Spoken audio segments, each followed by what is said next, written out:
ಅಲ್ಲಿಗೆ ಬರ್ತೀನಿ. ಗಾರೆ ಕೆಲಸ ಮಾಡೋದು ನಾನು. ಸರಿ ಪರವಾಗಿಲ್ಲ, ನಾನು ಅಲ್ಲಿಗೆ ಬರ್ತೀನಿ. ಸರಿ, ನನ್ಗೆ ಅಡ್ರೆಸ್ ಕೊಡಿ. ಅಡ್ರೆಸ್ ಮೆಸೇಜ್ ಮಾಡ್ತೀನಿ. ಆಯ್ತು, ನಾಳೆ ಬಂದಿಲ್ಲ. ಬಿಡ ಬಿಡ ಬಿಡ ಬಿಡ ಬಿಡ. ಯಾಕೆ? ಇನ್ನೊಂದು ವಾರ 1 ವೀಕ್ ಹೋಗ್ಲಿ, ತುಂಬಾ ಕೆಲ್ಸ ಇದೆ, ಮಾತಾಡ್ತಾ ಕುತ್ಕೊಳಕ್ ಆಗಲ್ಲ. ತುಂಬಾ ಕೆಲಸ ಇದೆಯಾ? ಅದು ನೀನು ಬರೋದು ಟೈಮ್ ಅಂದ್ರೆ ನಾನು ಊಟ ಮಾಡೋ ಟೈಮಲ್ಲಿ ಬರ್ಬೇಕು. 1/4 ಗಂಟೆ ಫ್ರೀ ಇರುತ್ತೆ, ಆ ಟೈಮ್ ಅಷ್ಟೇ ಮಾತಾಡಕ್ ಆಗೋದು. ಮಾತಾಡಿದ್ರು ಒಂದಿನ ಲೀವ್ ಕೊಡಲ್ವಾ ಅವರು?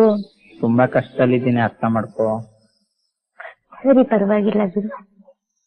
ಫ್ರೀ ಆದಾಗ ಎದುರ್ಕೋಬೇಡ, ನಾನೇ ಮೀಟ್ ಮಾಡ್ತೀನಿ. ಆಯ್ತು ಪರವಾಗಿಲ್ಲ, ನಾನೇ ಬರ್ತೀನಿ ಈ ಸಲ. ಓಕೆ ಓಕೆ ಓಕೆ ಓಕೆ ಸರಿ, ನಾನು ಆಮೇಲೆ ಮಾಡ್ಲಾ? ಸರಿ ಸರಿ ಸರಿ ಸರಿ.